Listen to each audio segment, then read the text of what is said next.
Hi, John. So here I am reporting to you from 510 Armstrong, here to talk to you about my movie. And you're probably thinking that I chose to do Madagascar since we last talked about that.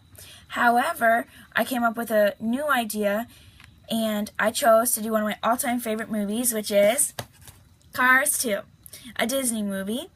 And I also picked Cars 2 because it was a Disney movie, because of what we learned through your class this semester. After watching the movie No Logo, I learned about brand nirvana, and I strongly believe that Disney has reached brand nirvana through everything that it creates, like movies, theme parks, clothes, food, networks, everything, you name it, Disney has it. So they have definitely reached brand nirvana. So anyways, if you haven't seen Cars, first of all, it'd be a great movie to go watch with Chris and the girls at Mover's house. But it is about a race car, Lightning McQueen, the main character, and his best friend, Mater, who travel overseas so that Lightning McQueen can participate in the World Grand Prix race to determine the fastest car in the world. And it takes them first to Tokyo, Japan, and then they go to Paris, and then they go to Italy, and then they actually come back to the U.S. territory of Radiator Springs, where they first began. And throughout the journey of the race, they're leading up to the championship.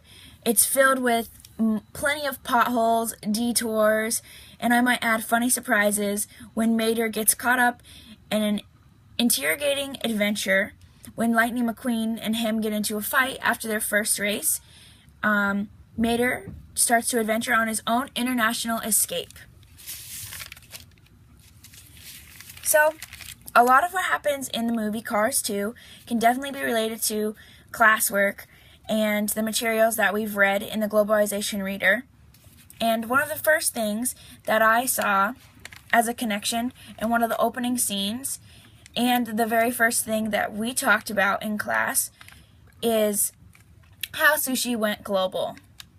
So what happens here is that Mater goes up to a sushi bar and he sees the green wasabi sauce and thinks it's actually pistachio ice cream.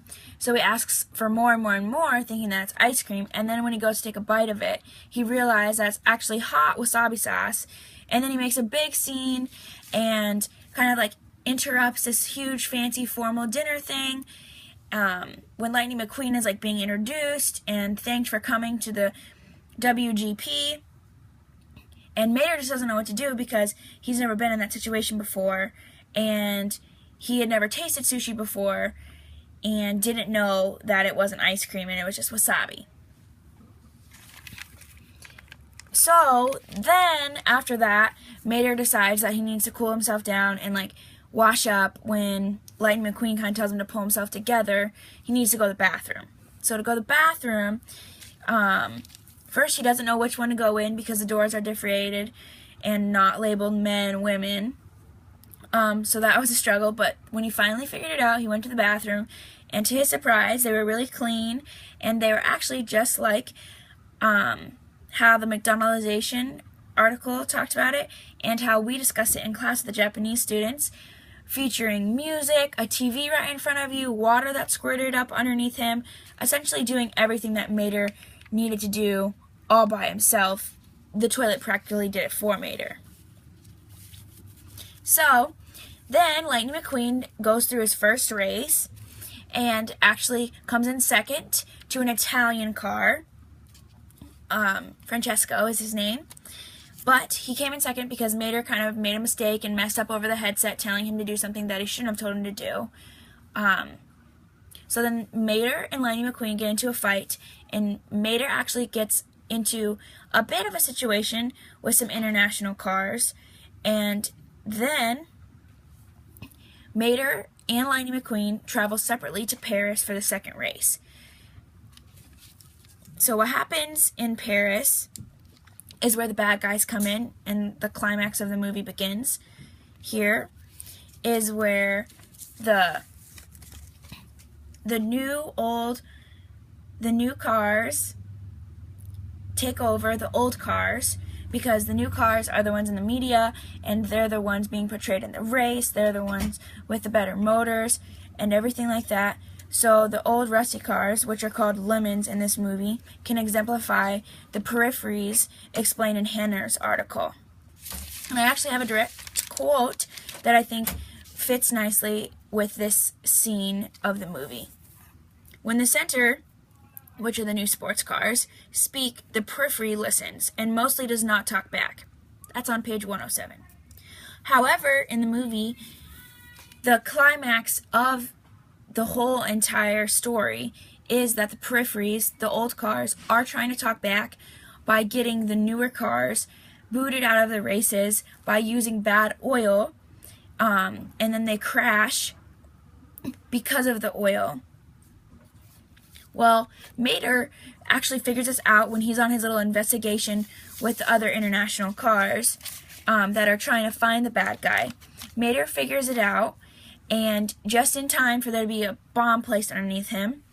And with, of course, it's a movie, so 0.5 seconds left, Mater finds him, gets the bomb deactivated, and saves the day in front of the Queen of England, in front of everybody who was there to watch the WGP.